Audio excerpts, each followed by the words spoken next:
What is really good, everybody? Welcome into episode 45 of the Two Stripes podcast. My name is Colton Denning.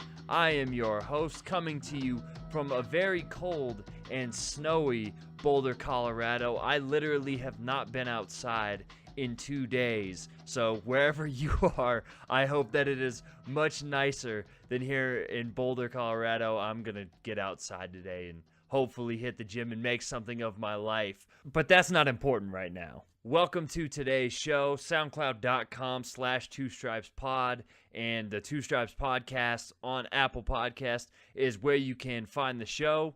And there's a ton of content on both of those websites, areas, I guess, with new shows. Of course, the last episode, I interviewed Colorado head coach Mike McIntyre, got a lot of good feedback on that. If you haven't listened to it, check it out. I think you'll like that episode. It was fun talking with Coach Mac for a little bit. And the one before that, talked with hammerandrails.com about the Purdue Boilermakers, Jeff Brom's first season, and where the program's going to go from here. That was a very insightful conversation into how things work in West Lafayette. And for these off-season shows, I'm going to try to make them as evergreen as possible, so we have so much time until the start of the season or even like spring practice. So if you want to go back and listen to the shows, I'm going to make them so you can go back, and the material for the most part really isn't time sensitive. So if you need to kill some time, you need your college football fix, I'm going to at least try to provide you that this off season. And that's what we're going to try to do again here today on the Two Stripes podcast. And there's really no rhyme or reason for how I pick out these episodes and these guests, especially in the off season. There's not a ton going on. If there's some breaking news, I'll try to cover it and get an episode up. But I really just kind of pick out what I think is interesting, some stories and teams that I think people will want to hear about that you don't necessarily hear about all the time. You know, you hear about Alabama, Georgia, Ohio State, and those teams, but talking about Purdue, talking about Colorado, I try to bring an alternate perspective. And I'm going to do that again today, as yesterday, so on Monday, I spoke with Alex Koma, who was a reporter for the KeyPlay.com, an awesome Virginia Tech blog, about the Hokies, where they are as a program, Justin Fuente's second year on the job in Blacksburg, how 2018 is going to shape up. Virginia Tech is losing a lot of players and a lot of really good players on their defense, and they've been so great defensively all these years with Bud Foster, but I can't remember a time where they lost so many productive players at one time, and that's going to be a major storyline for them this offseason. And Alex also shed some insight on the offense, which took a step back this year. They had a freshman quarterback in Josh Jackson, who I think held his own in a tough ACC, but they didn't get a ton from the running game. And now their all-time leading receiver in program history, Cam Phillips, is headed off to the NFL. So their offense has just as many questions to answer as the defense does. But I thought Alex did a really good job providing insight onto where the program is, both offensively and defensively, how recruiting has picked up, and basically everything in between. So I'm going to stop gabbing your ear off about it. You need to hear it straight from the source. Here is Alex Koma of the KeyPlay.com. I am ready to talk some Virginia Tech football, and to do that, I am joined on the Two Stripes podcast by Alex Koma, who is a reporter for the KeyPlay.com. You can also find his work at InsideNova.com. Alex, what's going on, man? Thanks for joining the show. Oh, not much. Thanks so much for having me on. I am really pumped to talk about Virginia Tech today. I've always said and told my buddies, if there was one school that I would root for if I didn't root for Ohio State, it would be Virginia Tech. So I'm ready to get this episode going with. And it was a pretty, I wouldn't say up and down season for Virginia Tech, but it was an interesting year for them. They start the season off by beating West Virginia and winning the Black Diamond Trophy, and those two schools hadn't played in quite a long time. They also beat Virginia for the 14th year in a row, even though it felt like it was like the 50th year in a row. And then to cap the season off, they lose to Oklahoma State in the Camping World Bowl and finish the year 9-4.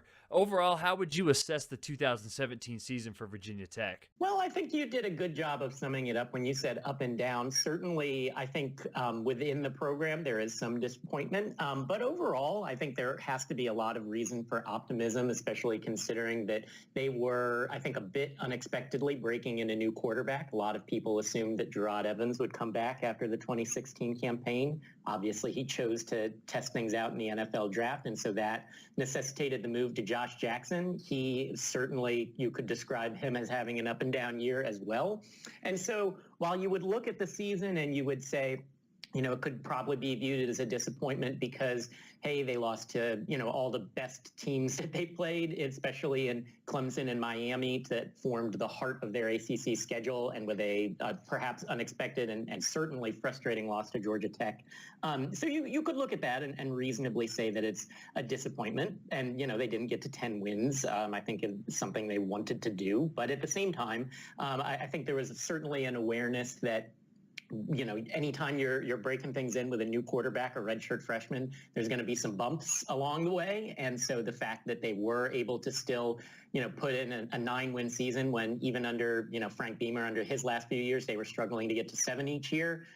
For a second year under a new head coach, I think you have to view that as somewhat of a qualified success. Taking a look at Justin Fuente through 2 years, 19-8, they're recruiting really well. The class that they have brought in right now in the early signing period looks like the best class in just the limited research that I did in at least the last 4 or 5 years so far. So what's the feeling about the job that he has done so far, not only on the field but off the field? Oh, the feeling in Blacksburg is certainly one of elation, I would say. I mean, there was, as I'm sure people, who are a little outside of the program will remember, there was a good deal of trepidation about how they would replace Frank Beamer. I think pretty much everyone agrees that Whit Babcock, the athletic director, knocked it out of the park when they hired Justin Fuente. That has been borne out with 2 pretty successful seasons, as you say. A strong showing on the recruiting trail this year. That was probably the area where some segment of the fan base was perhaps most upset with Fuente's performance through his first couple years. Although, of course, it's not as if Frank Beamer was exactly lighting the world on fire on the recruiting trail in his last few years. But certainly, I think people expected with a new and certainly a young head coach coming in that he would sort of energetically hit the ground running, and his first 2 classes were not bad by any stretch, especially because the first one he was coming in late, but certainly not what you would call a top 10, 15, even 20 in some cases. But this year it certainly has started to turn around. They've got a little bit of momentum headed into 2019.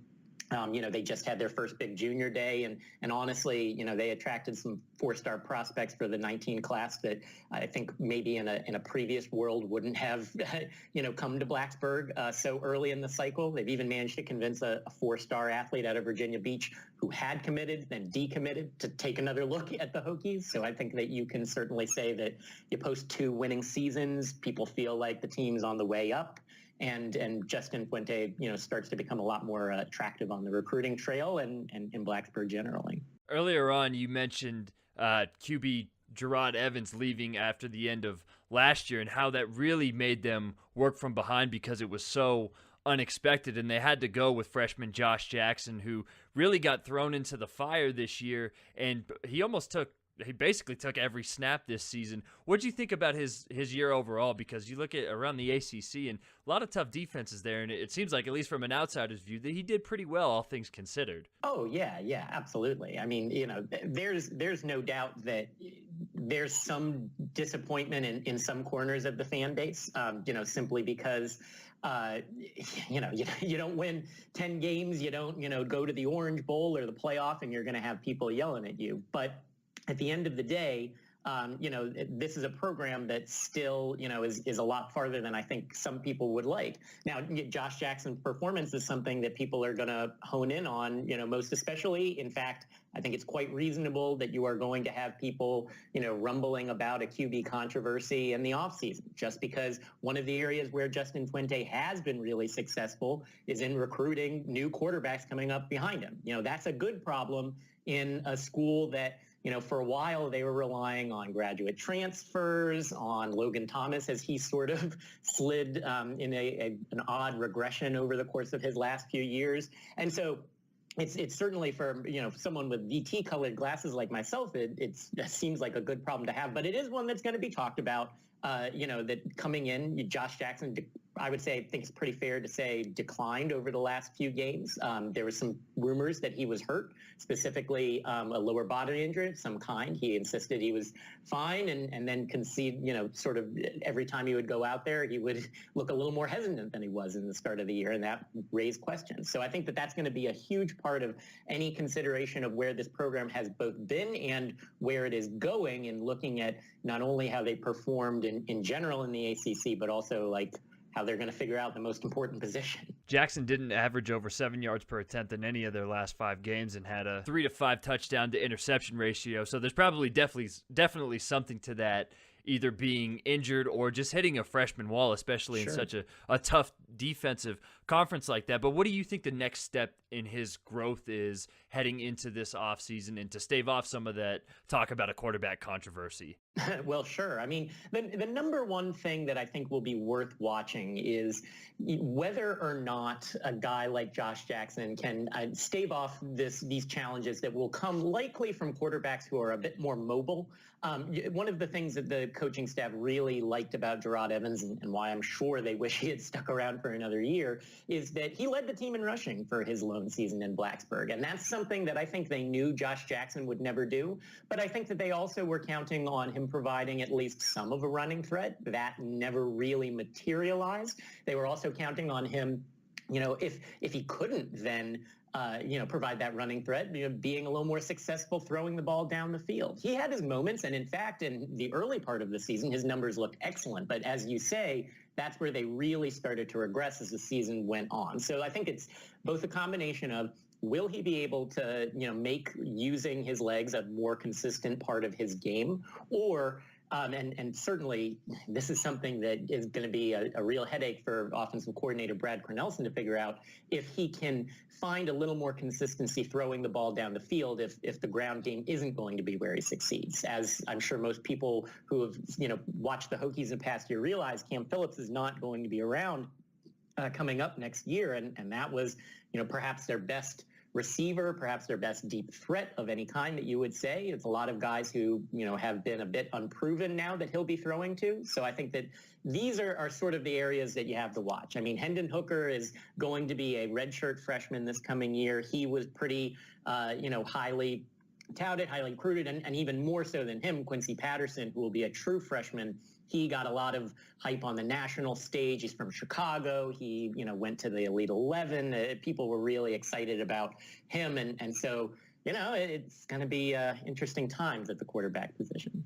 Well, it would certainly benefit both Jackson and that new crop of receivers if they got some help from the running game. And they didn't get a ton in 2017. They finished 68th in S&P Plus, which isn't horrible, but they were one of the least explosive run games in the country. Only 7 carries for more than 20 yards last season. I think that was 124th in the nation. Is it safe to say that lack of explosiveness was a huge issue for them? And what's the outlook on improving in that area next season, not only in the running game, but you mentioned the downfield passing game as well? Sure. As to the running game, I think that there is, as you say, the numbers were not great, and they really haven't been in either of Fuente's 2 years in Blacksburg. Part of it is how his offense works, because he really tends to emphasize screens, jet sweeps. He's not as much of a pure running back, getting the ball and heading down the field. He chooses to generate his offense in different ways. But as you say, I think he certainly would prefer to have a running back that he can count on to be a bit more explosive. They're going to lose Trevon McMillan, Trevon McMillan, who's been the starter nominally the starter for the last couple of years. He's transferring because he's sort of upset about his diminishing role. And so that's going to really force them to decide if they're going to give Deshaun McClease, a running back who really started to show some promise after losing out on his freshman season due to injury, if he's going to be the guy that they turn to. He really came on down the stretch.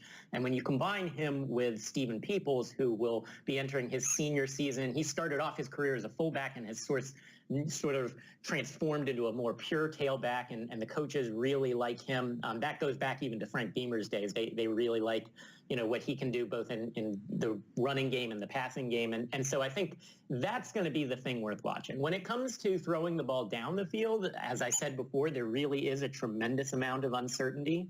In the slot is where they've traditionally used Sean Savoy. He was a freshman this past year, really took, I think, a lot of people by surprise in what was a large freshman receiving class, that he was the one to break out. But then the question becomes, how then does his role expand? If he's perhaps the most talented, most explosive guy in the field, and you're used to using him in the slot, no one's entirely sure. That means you're going to have to start turning towards other people on the outside. A guy like Eric Koma, who really started to come on as the year progressed, but has never been thought of as a big play threat. He's a big guy. He's got a big frame, but does that lend itself well to a guy you're throwing, to down the field? I'm not so sure. The one thing that I would identify is that there's one player coming in, Damon Hazelton. He's a transfer from Ball State, I believe, and the coaches were thrilled to have him transfer and sort of unexpectedly, add something to the mix here. And as of yet, because he had to sit out, they don't really know what he can bring here. And so I think that's going to be the key, is if he can bring that experience to things right away in what is otherwise sort of an inexperienced receiving core. Flipping over to the defense, it was another stellar year for them. They finished the year 9th in defensive S&P plus, and just your usual Tech defense that just is going to choke the hell out of teams, make them have to beat them with the big play. They were one of the most efficient defenses in the country, top 10 in havoc rate. They didn't allow a ton of push along the line or in the run game. What makes them so good year after year? Well, 2 words: Bud Foster. Having that guy back there figuring everything out, makes a ton of difference. He has shown throughout his career pretty consistently that, while he recruits very well on the defensive side of the ball, or at least well given on what he needs for his scheme. They're not always 5 stars, but they work for his scheme. He knows what he needs, and his assistants, headlined by Charlie Wiles, the defensive line coach who has been there, with him, dating back to the very earliest days of Frank Beamer, they understand what they need. That has, increasingly, as the defense has improved, burnished their reputation as a defensive school. And so it's a lot easier to recruit defensive guys. Until Fuente got here, it was impossible to recruit offensive guys with any consistency, because you were trying to get them to do what? Play for Scott Loeffler or Brian Steinspring. But Bud Foster is a name that people know, and that's, always been an easy sell. So they've been successful consistently recruiting defensive backs. That has continued even into these coming recruiting classes. And when you've got a good secondary and you can build a great defensive line, as they so consistently do as well, all of a sudden it covers up for a lot of holes elsewhere. Are there any more brothers coming down the pipeline for Virginia Tech? Because we've seen the Edmonds brothers, we've seen the Fuller brothers. They just keep pulling them out, man. And not yet, but, it's something that is kind of cheesy, and you kind of roll your eyes when you hear the coaches say it, but it really does seem to, bear itself out, is that, they value a family atmosphere at Tech.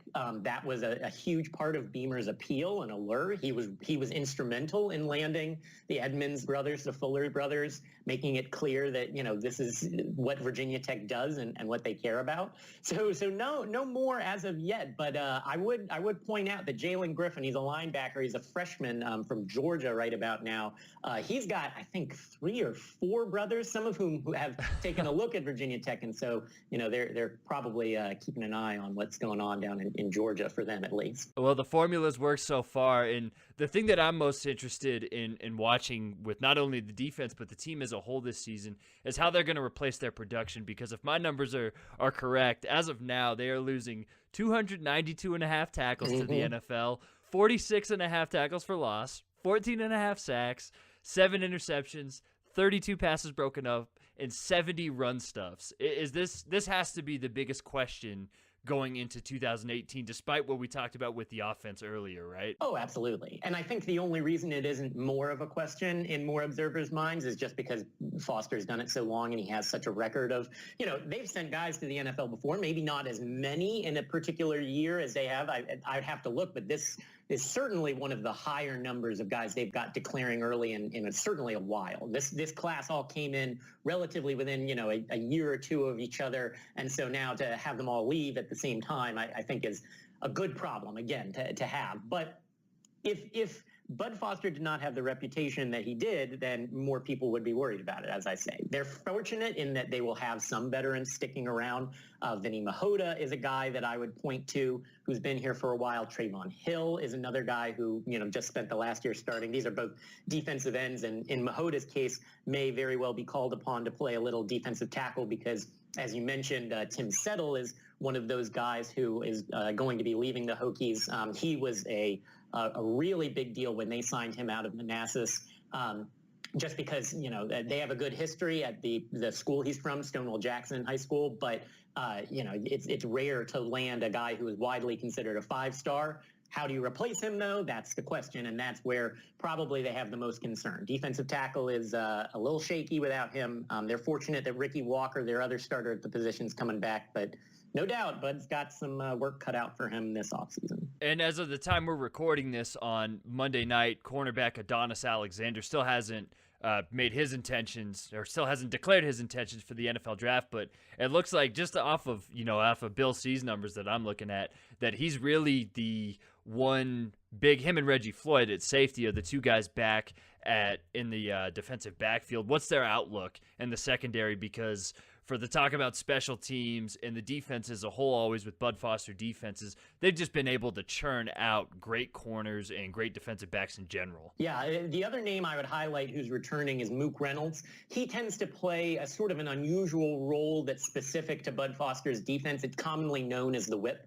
Over the years, that's a role that was generally more of a linebacker, but has since evolved to become kind of a hybrid linebacker and nickel corner. And just because it's an unusual position, it requires a guy with an unusual skill set to play. And so when you've got experience there, that makes everything else a lot easier. So the fact that he's back is a big deal. As you say, we don't really know what's going to happen with Adonis Alexander. I would imagine that he will come back only because he had sort of an unusual season. He sat out a little bit. I should say was suspended because of some violations of team rules. There were some injuries. And so I think it's reasonable to think he might come back and give it another go. But regardless, they're well set up at safety.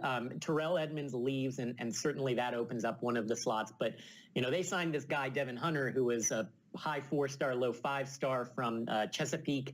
People loved him coming in, and in fact were even a bit peeved that he was not the one that started over Reggie Floyd. Reggie Floyd turns around and has a really good, first season starting. So that would seemingly be the core of a secondary that is also going to get the exquisitely named Divine Diablo back. He played a little bit early on in the season, showed tremendous promise. In fact, pushed Floyd for the starting job, but then has to miss, I think, probably 8 or 9 games, if I had to guess. Certainly the bulk of the season due to injury. Him coming back is going to be a real big deal for them. The challenge will be replacing this combination of Greg Stroman and Brandon Faison at cornerback. Those were two guys that were with the program for a very long time, absolutely knew Foster's scheme. And there's not necessarily a clear heir apparent. I would look at a guy like a Khalil Ladler, who will be a redshirt sophomore heading into the next year, a Javon Quinn, who is also going to be a junior, and Bryce Watts, who will be a sophomore. He's from New Jersey, and he was a Rutgers flip back in the day. People really liked his potential. One of those guys is going to have to step up. None of them have played a ton, with the exception of Ladler, who got a little bit of time at the end of last year.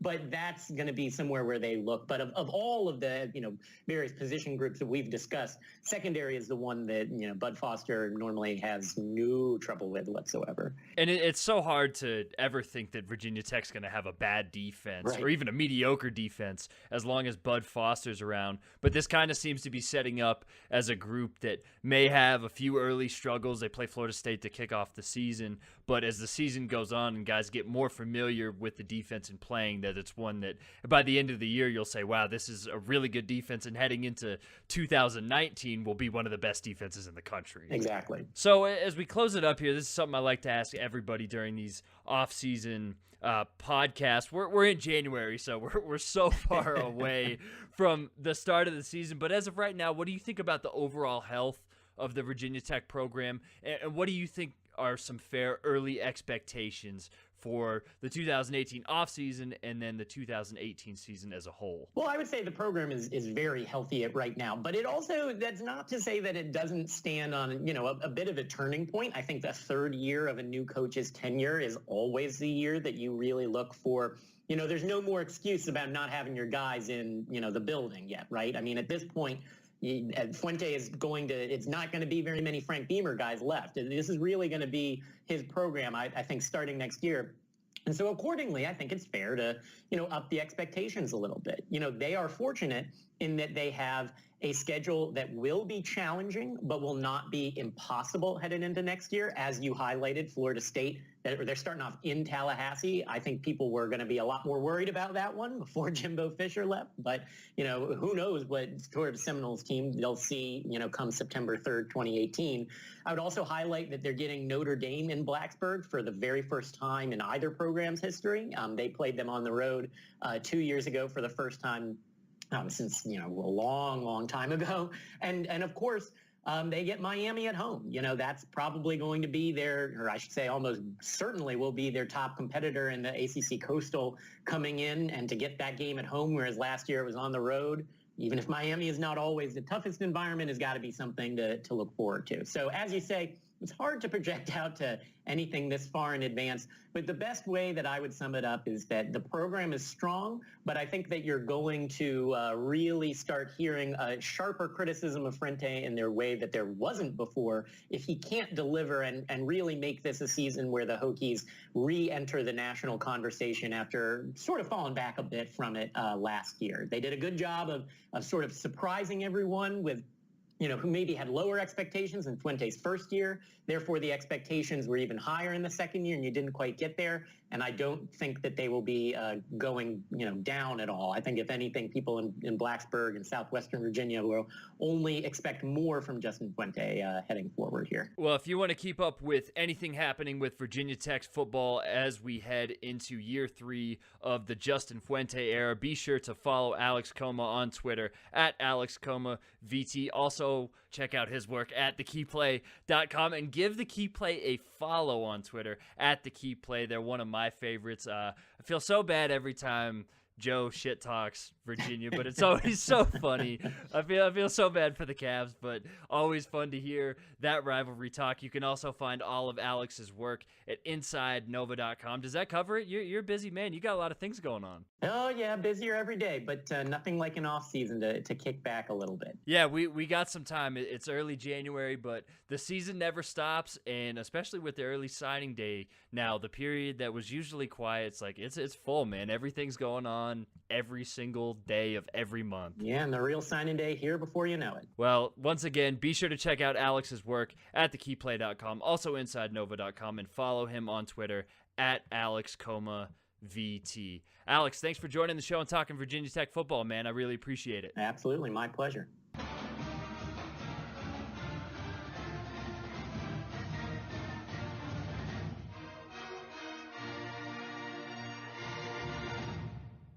Virginia Tech's got a special and unique place in my heart as a college football fan. I've always loved that atmosphere in Blacksburg. Growing up watching Michael Vick lead them to the national championship game against Florida State.